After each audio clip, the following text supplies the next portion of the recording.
오늘도 우리 주님께서 부어주실 그 은혜를 향한 그 간절함, 그 갈급함, 그 뜨거움이 우리의 심령 가운데 충만하기를 예수님의 이름으로 축원합니다.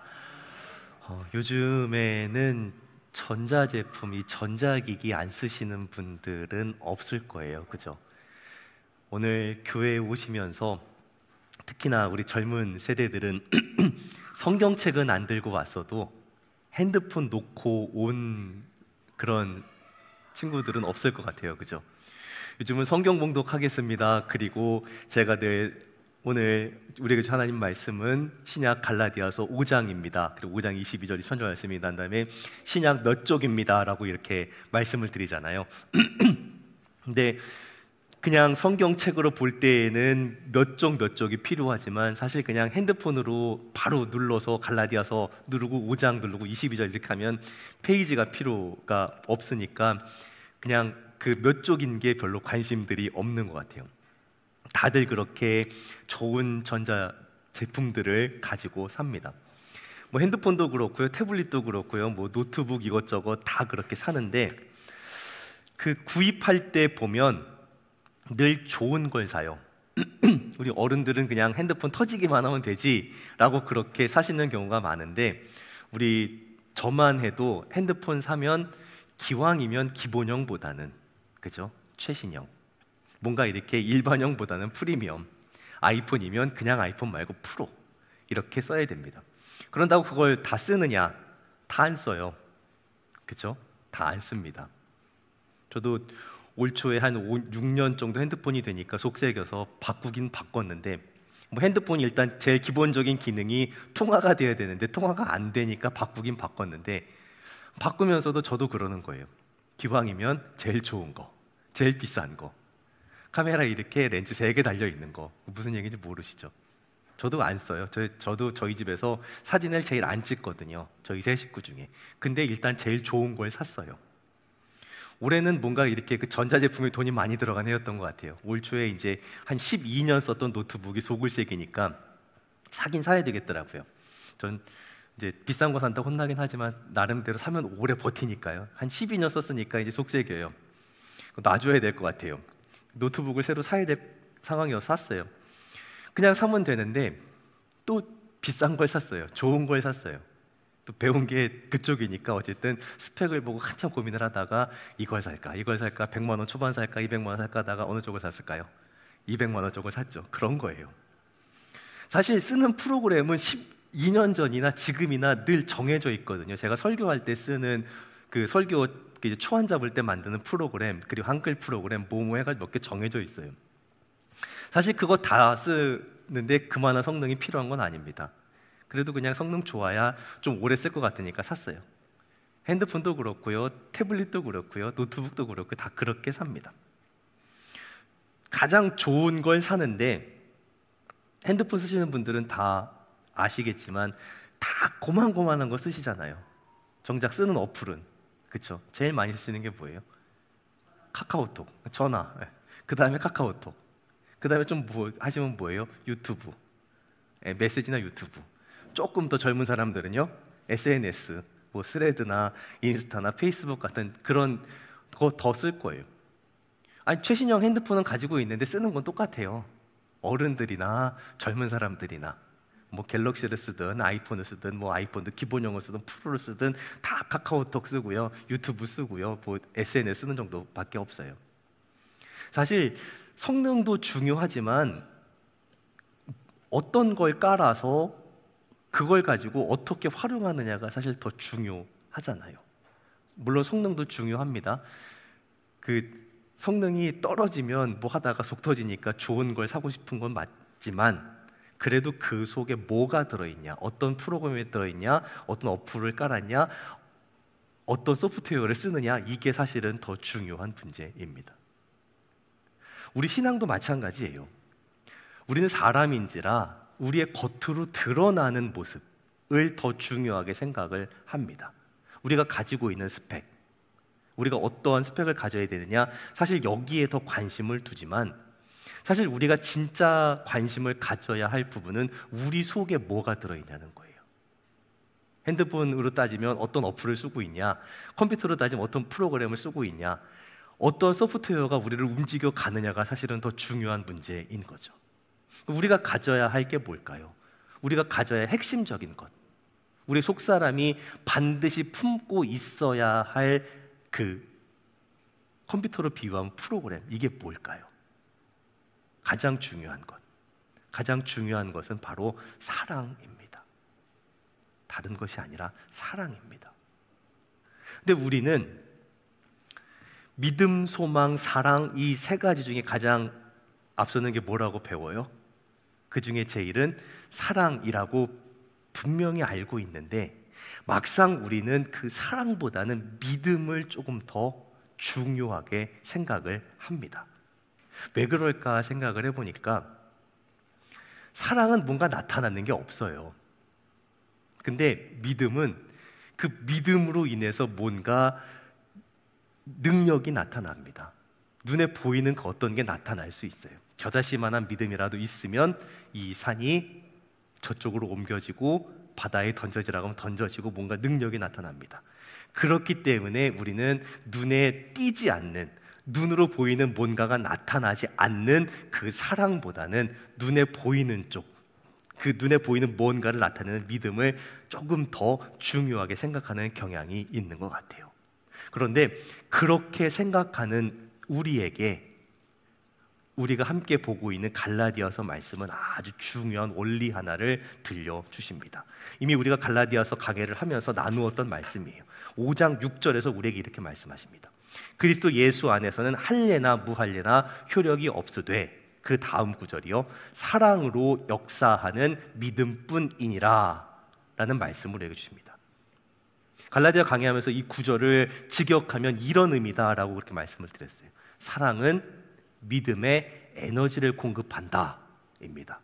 헬라어 그대로 직역하면 사랑이 믿음에게 에너지를 공급한다는 거예요.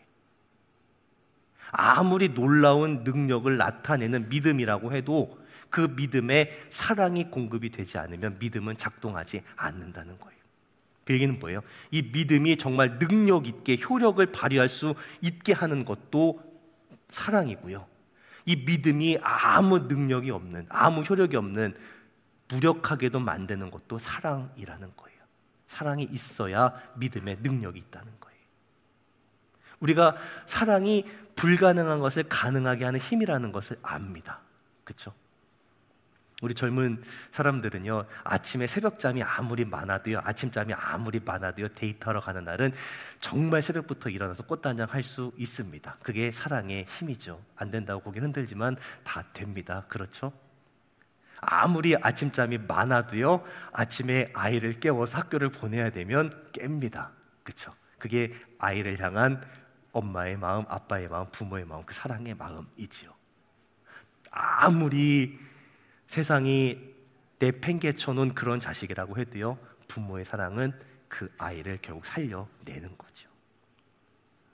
우리가 내 믿음이 왜 이렇게 힘이 없나, 왜 이렇게 무력한가, 왜 이렇게 능력이 나타나지 않는가라고 그런 생각이 든다면, 사실은 믿음을 점검해 볼 게 아니라 우리 속에 하나님의 사랑이 얼마나 공급되고 있는가, 사실 그 부분을 확인해 봐야 합니다.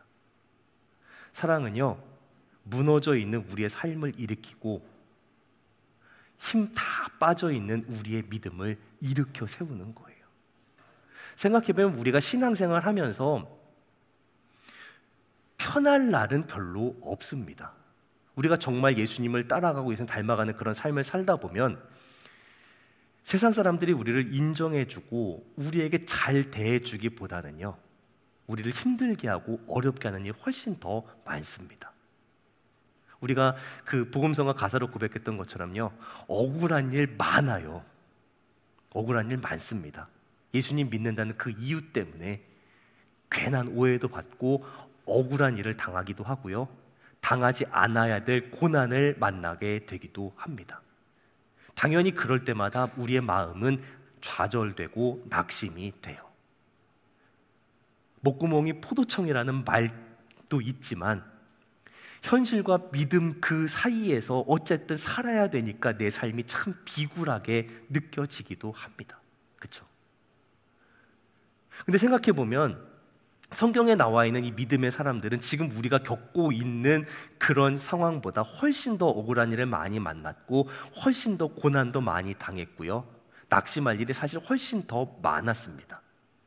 갈라디아 교회에게 이 편지를 보내는 사도 바울만 봐도 그래요. 얼마나 그 삶에 억울한 일도 많고 고난도 많고 그 마음이 무너질 일도 많았냐는 거예요. 근데 이 사람은 어때요? 사도 바울은 낙심하거나 그 삶이 비굴하게 그렇게 살지 않았습니다. 언제나 하나님 안에서 당당하고 자신감이 있었죠. 내가 비천에 처할 줄도 알고 풍부에 처할 줄도 안다. 그 모든 일체의 비결을 배웠다라고 그렇게 고백을 하고 살아갑니다. 어떻게 그럴 수 있었을까? 도대체 그 바울을 그렇게 움직여 갔던 원동력이 뭘까? 바울은 로마서 8장 32절에서 이렇게 고백해요. 자기 아들을 아끼지 아니하고 우리 모든 사람을 위하여 내어주신 하나님께서 그 아들과 함께 모든 것을 우리에게 주시지 않겠냐라고 그렇게 고백을 합니다. 나를 위해서 예수 그리스도를, 독생자 예수를 아끼지 않으신 그 하나님의 사랑, 그 하나님의 사랑이 나를 구원하셨고 나를 나되게 하셨고 지금 여기까지 인도에 오셨다는 그 사랑에 대한 확신, 그 확신이 있었기 때문에 지금 내 겉모습이 어떠냐가 중요한 게 아니라는 거예요. 내가 받은 그 사랑이 어떤 것이냐, 내가 받은 그 구원의 가치가 어떠한 것이냐를 알았기 때문에 내가 어디 가서 비굴해질 일이 없는 거예요. 늘 당당한 거예요. 하나님께서 나를 어떻게 대하셨는가, 하나님께서 나를 위해서 어떠한 대가를 지불하셨는가. 중고등부 예배를 드리면서 제가 그런 예화를 들었어요. 정말 내가 좋아하는 사람, 내가 아끼는 사람, 사랑하는 사람을 만나게 됐을 때 어디 가서 밥을 먹게 되면 내가 먼저 가서 그 식당도 예약하고 먼저 가 사장님께 내가 이거 다 계산할 거니까 라고 그렇게 미리 다 얘기를 한단 말이에요. 사람도 그렇게, 내가 귀한 사람은 그렇게 대하거든요. 근데 하나님 나를 어떻게 대하셨어요? 내가 예수님 알기 전에, 내가 믿기 전에, 사랑하기 전에 먼저 나를 사랑하셔서 그 모든 대가를 이미 다 지불하셨단 말이에요. 그럼 내가 얼마나 귀한 사람이냐는 거예요. 얼마나 큰 사랑을 받고 있는 사람이냐는 거예요. 나는 그 무엇보다 그 어떤 것과도 비교할 수 없는 우리 주 예수님의 생명으로 그 십자가 보혈로 사랑받은, 구원받은 사람이잖아요. 나는 그 사랑을 받은 사람이잖아요. 우리에게 준 그 사랑은 우리의 삶의 자부심이 되고 긍지가 되는 거예요. 이걸 모르니까 어때요? 이걸 모르니까 그에 합당하게 살지 못하는 거죠. 그 사랑을 안다면 우리의 삶은 이전과 같을 수가 없어요. 그 사랑은 우리의 삶을 바꾸어 가십니다. 도저히 바뀔 것 같지 않는 사람들을 바꾸어 가시는 게 이 사랑인 거예요. 어떤 윤리, 도덕, 율법이 사람을 바꾸는 게 아닙니다. 세상은 그렇게 얘기해요. 사람 고쳐 쓰는 거 아니라고 그렇게 얘기를 합니다. 솔직히 맞는 말 같아요. 하지만 하나님은 우리를 고쳐 쓰시잖아요. 우리의 삶이 어땠어요? 예수님 믿기 전에 우리의 삶이 세상의 것을 쫓아가는 죄악의 도구로 사용되던 것이 우리의 삶이었잖아요. 근데 그런 우리의 삶을, 우리의 인생을 하나님 어떻게 하세요? 하나님의 나라와 죄 몸된 교회를 위한 도구로, 죄악의 도구가 아니라 영광의 도구로 쓰여지도록 우리를 계속해서 새롭게 만들어 가시잖아요. 성령께서 우리 한 사람 한 사람의 삶 안에 들어오셔서 우리를 계속 바꾸어 가시는 그 놀라운 역사를 오늘도 여전히 이루어 가시잖아요. 물론 그 과정은 너무너무 느리게 보여요. 뭐 다른 데 볼 거 없어요. 나를 보세요. 우리 자신을 보세요. 바뀌어요? 얼마나 내가 안 바뀌는지 알잖아요. 나도 안 바뀌고 옆에 있는 사람도 안 바뀝니다. 너무 안 바뀌니까 사람 안 바뀐다, 고쳐 쓰는 거 아니다라고 그렇게 말을 하죠.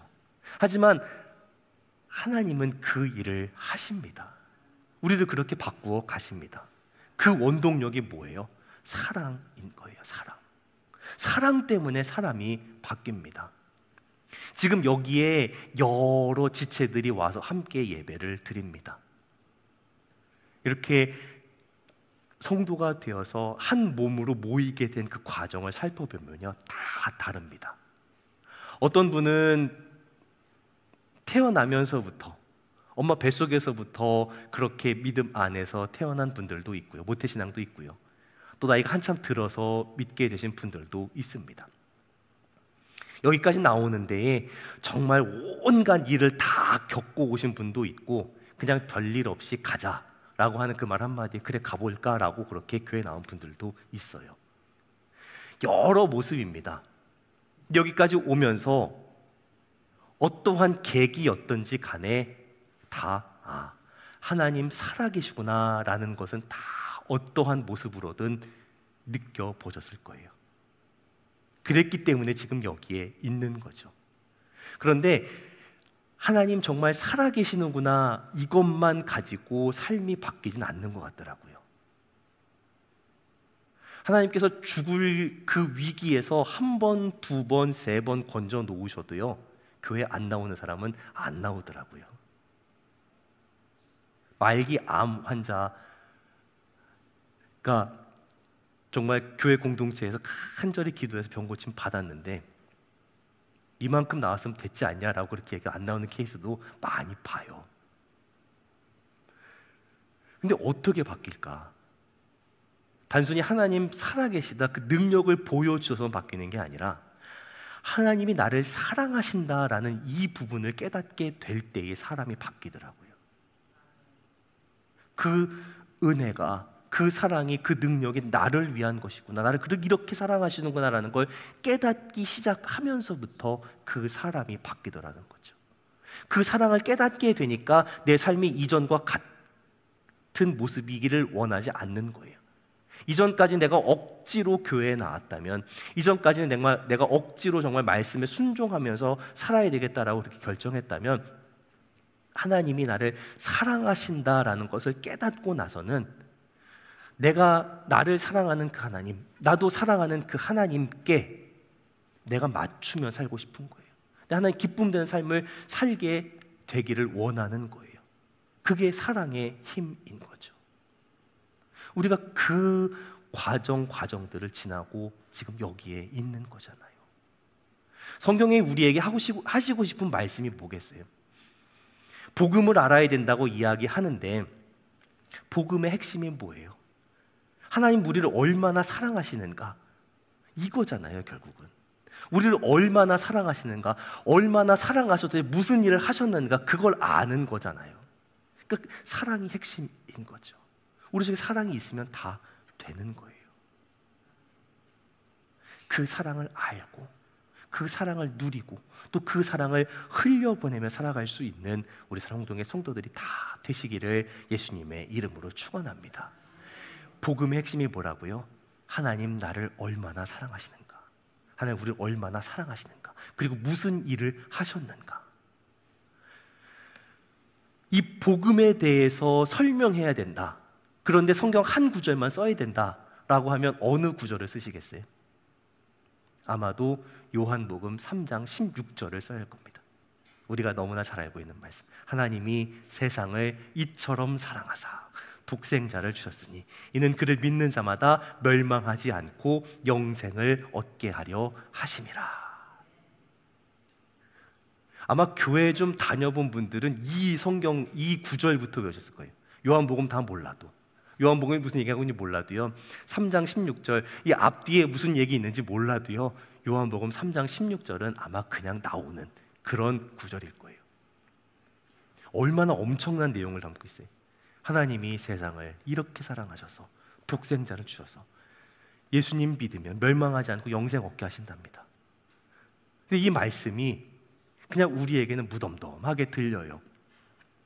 이 하나님의 사랑이, 자기 아들을 내어주신 그 사랑이, 그리고 사랑하셔서 우리 가운데 오신 예수님의 그 사랑, 십자가에 달려 죽으시고 우리를 의롭게 하신 그 사랑이 그냥 익숙하니까 뭐 특별한 감동이 없어요.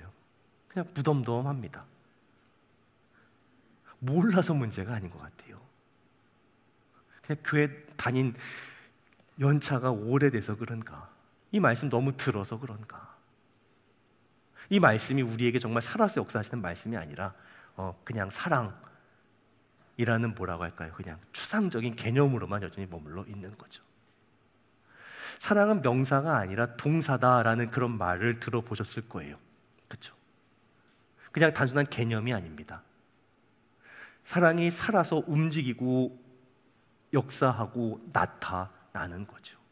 요한복음 3장 16절 안에도 이 말씀이 그냥 개념이 아니라 우리에게 어떻게 나타나셨는지를 보여주시잖아요. 사랑하셔서 어떻게 하세요? 독생자를 주셨습니다. 독생자를 주셔서 어떻게 하세요? 우리가 영생을 얻게 하셨다라는 거예요. 사랑해서 주셔서 얻게 하십니다. 이게 사랑의 모습이에요. 우리가 받은 사랑, 우리가 그 받은 사랑이 어떠한 모습으로 나타나고 역사해야 하는가 말씀하시는 거죠. 하나님의 사랑, 아가페의 사랑은 어떠한 특징을 가지고 있냐? 흘러갑니다. 다른 사람을 향해서 흘러가요. 사랑하셔서 주십니다. 그러면 누가 얻어요? 준 사람이 얻어요? 아니잖아요. 그 사람이 얻는 거예요. 다른 사람이 얻는 거예요. 하나님 우리에게 주셨고 우리가 얻게 하십니다. 이것이 하나님의 사랑의 특징이에요. 그럼 그 사랑을 가진 사람의 모습도 어떨까요? 그 사랑이 나를 향해서 오는 것이 아니라 다른 사람을 향해서 가는 거예요. 성령의 열매의 시작이 여기 있습니다. 성령의 열매의 시작이 뭐예요? 사랑이잖아요. 사랑이 우리에게 왔고요, 우리를 통해서 흘러가는 겁니다. 이게 사랑이에요. 그런데 갈라디아서 5장에서는요 성령의 열매뿐만 아니라 그 앞서서 육체의 일도 이야기합니다. 19절에서요 육체의 일이 분명하니, 그리고 그 시작이 뭐예요? 음행입니다. 하나님의 사랑은 사랑하셔서 주셔서 얻게 하십니다.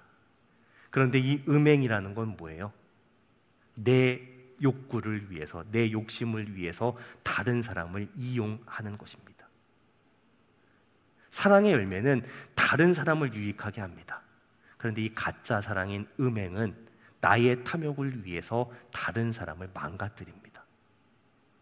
우리의 사랑이, 이 사랑의 열매가 진짜인가 가짜인가 확인할 수 있는 방법, 그 유익이 나를 위해서 오는가, 그 유익이 다른 사람을 향해서 흐르는가를 살펴봐야 합니다. 우리 모두에게 적용되는 말씀이죠. 교회가 살아있는가? 아니면 교회가 점점 쇠퇴하고 있는가? 우리가 믿음 생활 잘하고 있는가? 어떻게 확인할 수 있겠어요? 기도할 때 기도가 뜨겁고 통성으로 기도하고 사람들이 많이 모이고, 이것이 우리가 잘 믿는다라는 그런 확인 열매가 되는 게 아니라 우리가 얼마나 사랑하고 있는가, 우리의 사랑이 다른 사람을 향해서 흐르고 있는가, 이걸 보면 됩니다. 우리 장년부가 우리 청장년들에게, 청년들에게, 중고등부에게, 어린아이들에게 사랑을 얼마나 흘려보내고 있는가, 거기에서 우리의 믿음이 확증되고 증명이 되는 거예요. 근데 이 사랑이라는 게 늘 어때요? 물과 같아서요 위에서 아래로 흘러가더라고요. 그렇죠? 한 부모는 10자식을 키웁니다. 하지만 10자식은 한 부모님을 모시지 못해요. 저희 어머니가 자주 하시는 말씀이들. 사랑은 늘 어때요? 내려갑니다.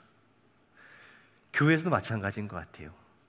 보여주신 사랑은 위에서 아래로 가는 것 같아요. 그렇죠? 우리의 믿음은, 우리가 가지고 있는 이 사랑은 우리의 유익을 위해서 가는 게 아닙니다. 계속 제가 말씀드렸고, 또 우리 홍동교회는 계속 그렇게 하려고 참 애를 많이 씁니다.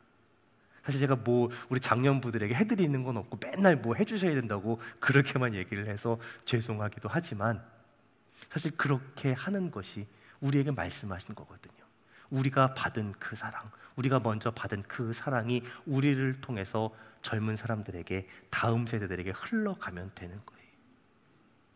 뭐가 남을까요? 사랑만 남습니다. 아마도 이제 말씀 시작할 때쯤에 밖에서 막 시끌시끌 하더라고요. 그래서 이제 그 몇몇 분들이 이렇게 막 가서 아이들 조용히 시키고 하는데, 뭐가 우리 아이들에게 기억으로 남을까? 뭐가 우리 아이들을 키워갈까? 아마도 와서 그렇게 떠들지만 여전히 받아주던 그 사랑, 그게 남지 않을까 싶어요. 제가 나이가 들어오고 여전히 믿음 안에 거하고 그리고 목회의 길을 걸어갈 수 있게 만들었던 그 원동력이 뭘까 생각해 보면 그냥 교회에 와서 받았던 그 사랑 때문인 것 같아요. 제가 초등학교 6학년 때부터 이제 사역을 나오기까지 그 자랐던 저희 모교회에 대한 기억은 늘 그런 기억입니다. 참 체계도 없었고요. 뭔가 제대로 갖춰져 있던 뭐 체계나 아니면 교육 시스템이나 이런 게 잘 갖춰져 있던 교회가 아니었습니다. 그때나 지금이나 참 뭐가 없었어요. 그래도 그때를 기억하면서 참 따뜻했다, 감사했다라고 하는 건 참 사랑을 많이 받았던 것 같아요. 근데 그 사랑이 막연한 게 아니라 구체적인 모습으로 나타났거든요. 제가 몇 번 예화를 들었던 것 같은데 참 잘 사주고 잘 먹이고 잘 또 먹었습니다. 우스갯소리로 청장년들이 돈 벌어갖고 중고등부, 유초등부 밥 사주는데 다 썼다 그렇게 얘기를 했어요. 정말 잘 먹였어요. 어제 우리 악기팀하고 이제 방송일 봉사하는 우리 중고등부 청년부 데리고 밥 먹으러 갔는데 거의 매주 그랬습니다. 한 20명, 30명을 데리고 매주 먹으러 가요. 그때는 이제 중고등부, 청년부, 청장들이 같이 한 팀이었거든요. 매주 20만 원, 30만 원씩 매기니까 한 50주 매겨보세요. 그 돈이 얼마나 되겠는가. 근데 그 돈이 한 번도 교회에서 나와본 적은 없었어요. 다 누군가의 주머니에서 나오더라고요. 근데 또 그걸 다 채우십니다. 그러니까 그렇게 먹였던 또 그렇게 받아 먹었던 그 사랑이 제가 이제 대학교 가고 이제 잠깐 아르바이트하고 직장생활 하면서 또 저도 벌면 또 먹여야 되는 거예요. 그랬던 것들이 제 속에 있고요. 또 그것들을 경험했던 사람들과 함께 여전히 그 이야기들을 합니다. 저는 기도하기를 우리 홍동교회 안에도 그런 사랑이, 구체적인 사랑의 모습이 계속해서 나타나게 되기를 기도합니다. 지금도 계속 그렇게 보여주고 계세요. 우리 연세 많으신 권사님들이 농사 지은 것들, 그 귀한 것들, 그 땀이, 수고가 녹아있는 그것들을 가져오셔서 우리 젊은 세대들에게 그 청장년들에게 먹여주시려고 하는 그 모습을 보면서 이 말씀이 그냥 그렇게 이루어지고 있구나라는 걸 봅니다. 근데 그것이 어느 한 시기에만 나타나고 끝나는 모습이 아니라 계속해서 우리 교회 안에 더 구체적인 모습들로 나타나게 되기를, 차고 넘치게 되기를 간절히 기도하고 또 축원합니다. 그렇게 다른 사람에게 흘려보내는 것, 사실 근데 이게 쉬운 일이 아니거든요. 언제까지 그냥 흘려주기만 해야 되냐, 퍼주기만 해야 돼, 나는 어떡하냐라는 그런 생각이 듭니다. 그래서 이 사랑은 꼭 하나님을 의지해야 합니다. 처음에는 순수한 마음으로 흘려보내요. 순수한 마음으로 줍니다. 하지만 아무리 순수한 사랑이었다고 해도, 정말 하나님께서 주신 아가페 사랑이었다고 해도 하나님 의지하지 않으면요, 하나님 안에 거하지 않으면요, 그 사랑은 반드시 변합니다. 제가 아까 육체의 일의 첫 시작이 음행이라고 말씀을 드렸잖아요. 이 음행, 시대가 가면 갈수록 이 음행은 숨겨져 있지 않고 점점 더 수면 위로 올라옵니다. 이성적인 타락이 이 마지막 시대의 특징이죠. 특히나 젊은 세대들 안에 이 모습은 참 심각한 문제입니다. 근데 이 문제가 대부분 어떻게 시작해요? 남자들에게 책임이 있습니다. 꼭 그 여자친구를 꼬실 때 그렇게 얘기를 하잖아요. 오빠 믿지? 속으면 안 돼요. 정말 이 남자가 이 여자를 사랑해서 그 멘트를 했는지, 아니면 처음부터 자기 욕구만 채우기 위해서 이 멘트를 했는지, 사실 그게 중요한 게 아니라, 사랑이라는 것은 하나님 안에 있지 않으면 반드시 상한다는 거예요. 변한다는 거예요. 하나님의 영역을 벗어나 버리면 처음 것이 그대로 유지가 될 수가 없어요. 사실 사랑이라는 건 우리 속에서 만들어지는 게 아닙니다. 우리 속에 시작이 되지 않아요. 사랑은 오직 하나님에게서만 만들어지고 시작되는 거예요. 근데 하나님께로부터 시작이 됐지만 하나님 안에 거하지 않으면 반드시 변합니다. 그게 문제라는 거예요. 연애할 때만 문제가 되는 게 아니잖아요. 결혼하고 나서도 문제거든요. 목사가 돼서 이제 몇 번 주례를 섰는데, 주례 부탁받으면 무슨 말 할까 고민을 되게 많이 하거든요.